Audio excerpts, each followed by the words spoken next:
Mistake. அப்புறம் போடுற இடம்லாம் மீன் இருக்குது, ஆனால் பிடிக்கிறதுக்கு தான் கஷ்டம். ஃப்ராகை பாருங்க, ஃப்ராகோட ஃப்ராக்கு நல்ல ரிசல்ட்டு.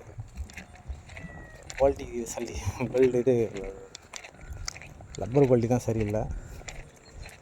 நல்ல ஊக்கப்பு, அதெல்லாம் ஒரு ½ kg வரும்.